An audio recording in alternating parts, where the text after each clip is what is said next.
Hey everybody, Darren Cross here. Welcome to Chapter 14, Business 149, Business Math. We're talking about installment buying, using credit cards and loans to buy stuff. We're going to talk about the real effect of this. A lot of us have credit cards. A lot of us have gotten loans for things like cars and homes. We're not going to go into the homes now, but we're going to talk about what happens when we actually borrow things with a loan or using credit. So in order to do that, there's some terms we have to know here. First of all, the amount financed. The amount financed is the amount that we're actually taking the loan on. And the amount financed is the cash price minus the down payment. So if you tell me that something is $10,000 and I put down $1,000, I'm financing it. The amount I'm financing is $9,000, right? The finance charge is essentially the interest. And the formula for that is the total of all monthly payments minus the amount financed. So when you look at everything that I've paid on this loan over 5 years and you take out what the loan is, all that extra stuff is interest, right? So if I borrow $10,000, but when you calculate my payments, I've paid $11,000, what was that extra money? Well, that was the interest. So it's the cost of borrowing that money. So that's going to be a formula you're going to use. Deferred payment price, the total of all monthly payments plus the down payment. So this is saying altogether, what did I actually spend by borrowing instead of just paying cash for this, right? So it's the total of all monthly payments. So everything that you've paid into it is all the payments that you made, including the down payment that you made as well. An installment loan is a loan paid off in a series of equal periodic payments. Payments include interest and principal. Going forward, that means amortized payment. An amortized payment is one that includes principal and interest.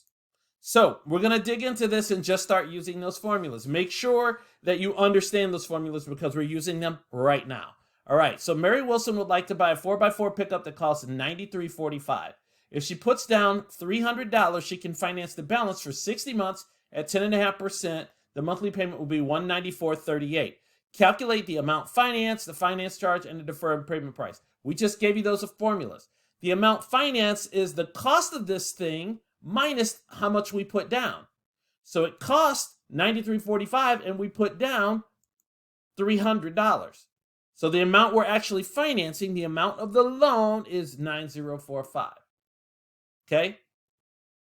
Now, what is the finance charge? We said that the finance charge was the total of all the monthly payments minus how much we borrowed. How do we know what the total of all the monthly payments are? Well, we know that the monthly payments are $194.38 each, and we know that there's 60 of them. So when we total 194 times 60, we get 11,662. That's how much we end up paying on all of our payments, but we only borrowed $9045. So we come up with the finance charge or the interest, that extra amount, which is $2617.80. This is the finance charge. This is just by formula. Same formula that we just did right here, right? Finance charge, total of all your monthly payments minus the amount you finance. Now, what's the deferred payment price? Total of monthly payments, so all that we paid with our payments, and then including our down payment as well. So let's look at this. So the deferred payment price is the total of our monthly payments plus the down payment. We got our total of monthly payments here, $11,662.80, and add that $300. Altogether, it cost us, altogether we pay $11,962.80 instead of the $9,045 that we could have paid just by paying cash. That's simple. You just go through and figure out all the stuff based upon what you're given. Now, you're not always going to be given all of this stuff, so let's figure out how to calculate some other things if we're not given all of the information. So let's talk about calculating APR. There's a couple of steps here. Number one, divide the finance charge by the amount financed, and then multiply times 100. What we're basically trying to say is when you divide the finance charge, the interest, by the amount financed, what you're coming up with is essentially your interest rate, and then we're dividing it by 100. So we're actually trying to figure out the rate per 100. But we have to go do some other things. We go to the APR table, 14-1 or 14.1, and at the left side are the number of payments that you're actually going to make. So you go to the number of payments that you're looking for. In this case, it was 60. So let's look at this. The same scenario we were dealing with. You divide the finance charge by the amount financed. So 26,1780 divided by 9045 times 100. And what you come up with is $28.94.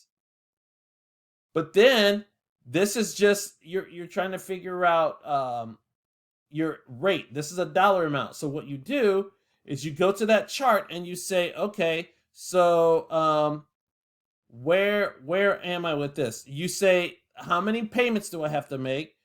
Okay, 60. And then you try to find this amount.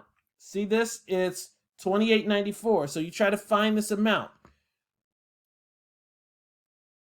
based upon this. Okay. Oh, it's in between these two. So you know, this isn't exact. You know that your rate is somewhere in between 10.25 and 10.5. That's your answer. Okay. Now calculate the monthly payment by formula. So the pickup truck is advertised at 194.38 monthly payment. We can check it by using. We can check this by formula and by table lookup. So let's look at it. The monthly payment amount is the finance charge plus the amount financed, right? So that's what your monthly payment. Remember, we said that in order to figure out what our finance charge is, we look at the total of our monthly payments, and then we actually subtract how much we finance, and that told us our finance charge. So this is just working it backwards. If you look at the finance charge, which is the interest, and the amount financed, add those together and divide by the number of payments that you have, that payment should be there, right? So 2617 plus 9045 divided by the number of payments that you have, this is everything that you have to pay, is 194.38. But we can do it by table lookup also by determining how much we're going to pay, what our payment is per $1,000, right? So when you look at this, we first divide the loan amount by $1,000 because we have to get to a table. We're doing a table lookup. So we say the amount we're financing, or the loan amount, is 9045. So we divide by $1,000 because we're trying to figure out what the payment is per $1,000. Okay, and it's $9.045. All right. Now you look up the rate, 10.5%. At the number and the number of payments, the intersection is the table factor, right? So when you go to the, what chart is it? I'm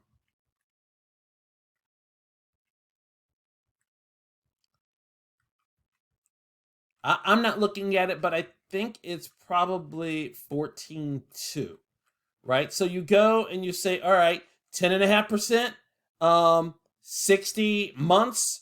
They intersect at 21.49. So this alone at this amount for this long is $21.49 per thousand. Right? And how many thousands do we have? 9.045. So 9.045, I said this wrong before.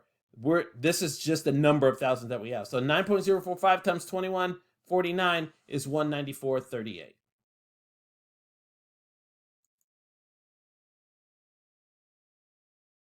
Oh, here's the chart here. Yeah, 14.2. So look, 60 and 10.5. This is how much it is per thousand. We have 9.045 thousands. So when you multiply this times 9.045, you get the payment. Now let's talk about revolving credit cards. Revolving credit cards are open-ended loans that allow you to use stuff when you pay them off. Then you actually have that availability to use as well. They can be pretty dangerous. So let's talk about them. There are a couple of things that we need to know. Interest charges are based upon the interest rate times the previous month's balance. Okay? And payments are first applied towards interest and then outstanding balance. That's a U.S. rule, so that's going to happen every time. The accrued interest, right? Interest charges are based upon the interest rate times the previous month's balance, and it's going to be the interest rate for the month, right? So we multiply times the previous month's balance, and that interest, when you make a payment, that interest rate is paid first, and then the rest is applied to your to your card balance. So a revolving charge account allows the buyer open-ended credit up to the maximum credit limit that you have. But let's look at this. Let's say that you have these balances and you make only the minimum payments that they suggest, which is typically 2% of the balance. So if you make the minimum payments on $1,000, you're going to end up paying $2,500 or almost $2,600, and it's going to take you 17 years to pay that off just by making the minimum payments, right? So we're talking about 2%, like $20 payments on this.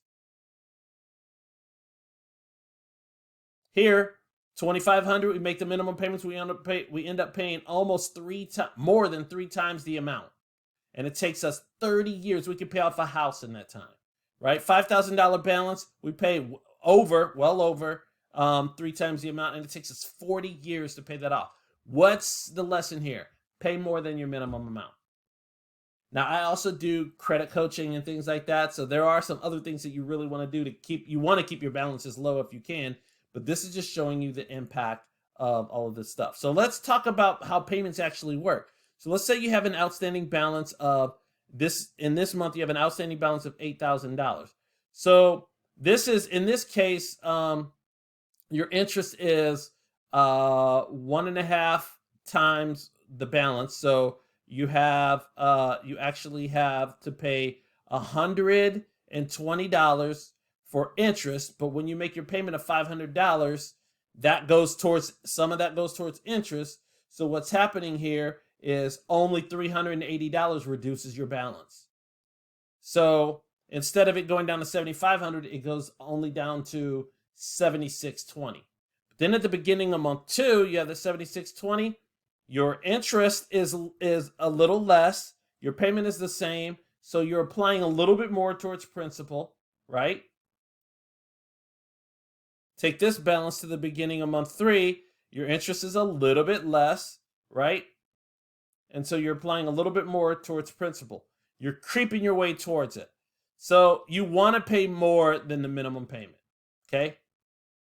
Now, let's calculate the average daily balance, because the average daily balance is actually what everything is going to be calculated. Your interest is going to be calculated on for the previous month. So it may seem convoluted, but it really isn't if you just take it slow. And we're going to go between a couple of slides here to help you understand it. So the first thing we want to do is calculate the daily balance or amount owed at the end of each day during a billing cycle. So we can say on day 1, what was our balance? On day 2, what was our balance? On day 3, what was our balance? But if you didn't do anything between day 3 and day 4, your balance is going to be the same. So we kind of shortcut that, and I'll show you how here in a second. And this is saying when the daily balance is the same for more than one day, multiply it times the number of days, the daily balance will remain the same, or the number of days of the current balance, right? You'll see what I mean here in a second. Then you add all those cumulative balances, and then you divide by the number of days in that billing cycle. So it's going to be the number of days in a month, basically. Calculate the finance charge. So it's the rate per month, whatever that interest rate per month, and then times that average daily balance. And then, of course, based upon the payment, you're going to say what the new balance is. So let's look at this. Calculate the balance at the end of month 2, given the following purchased $600 desk. Pay back $40 a month and 2% of the interest on the unpaid balance. So month 1, $600 balance. Interest is going to be 2.5%, so 0.25 times 600. Your interest is $15. So when we make our payment, it said our payment is $40. 15 of that goes towards interest, so only 25 reduces our balance, right? So at the beginning of month 2, our balance is $575. Our interest, 2.5% times that $575, so our interest is a little bit less. Our payment is the same, but our reduction in balance is a little bit more. So at the end of month 2, our balance is $549. So that's one thing. That's when we're trying to figure out the outstanding balance. When we want to calculate the average daily balance, we look at this. And I just want to talk about some things before we really get into it. So on August 20th, we started with a balance of 210. And then we made a payment 7 days later. So we made a payment of $50. Until the 27th, we actually had a balance of 2110. So what we do here is we say, instead of going August 20th, 210, August 21st, 210, August 22nd, 210, we just say this balance is this for 7 days. And then we made a payment where our balance is now 160. So if we look at this, our balance was 210 for 7 days, right? Then we made a payment. Then we made a payment of $50, and it actually became. Oh, and they're doing the math here, but we're not going to talk about that right now. Then it became 160, right? So right here, our balance. Sorry, right here, our balance was 106. Became $160 once we paid this, and it was $160 for 4 days. Or was that 4 days? Yeah, 4 days. And then we charged something, right? So if you look here, 4 days times 160.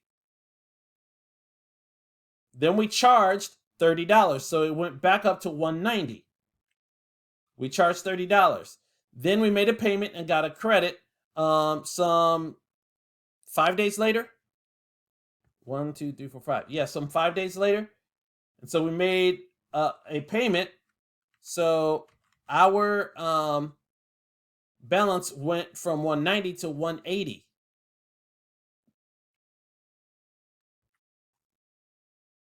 Then 5 days later, we took a cash advance of $60. So that went from 180 to 240 5 days later.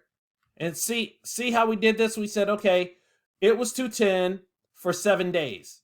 So what you do then is you add all of these up. 210 for 7 days is 1470. Then it became 160 when we made this $50 payment, and it was that for 4 days. So 4 times 160 is 640. Then we actually charged. We made that charge, so it went from 190, or it went from 160 to 190, and it was that for 5 days. So 5 times 190 is 950. Then we made a payment, $10, and it went back down to 180 for 5 days. So 5 times 180, 900. Then we took a cash advance for 160, or for $60, and that took our balance back up to $240. Now, how long was our balance at $240? Well, there's 31 days in this billing cycle, so it's for the rest of the days. So we have to count this 11, 16, 21. So how many more days are left in the cycle? 10, right? So what we've done here is we've said this is an average of, this is basically telling us the number of days times the balance each day. And so this tells us the first basis to figure out what our average daily balance is. So on average, it's going to be this divided by the number of days in that billing cycle. So our average daily balance is $205.16. Now we multiply that times our finance charge. And what, did they give us any information? No, oh yeah, 2%, 2% per month. So we multiply that times our finance charge, or our finance rate, and this is our actual interest rate for that month. I know it seems convoluted, but really here we shortcut it. You could just do it manually by saying on the end of each day, what was it? Like 210 plus 210 plus 210 plus 210 plus 210 plus 160 plus 160 plus 160. And you do that all the way down for 31 days and add them up. Guess what? You're going to get this number. Because this is just 210 plus 210 plus 210 times 7 right here, right? That's what they've done. They just shortcutted it to make it easier for you. All right. So just take your time with that. And I think that you'll be in good shape. Don't let it stress you out. But as always, if you need me, feel free to reach out. Good luck, everybody.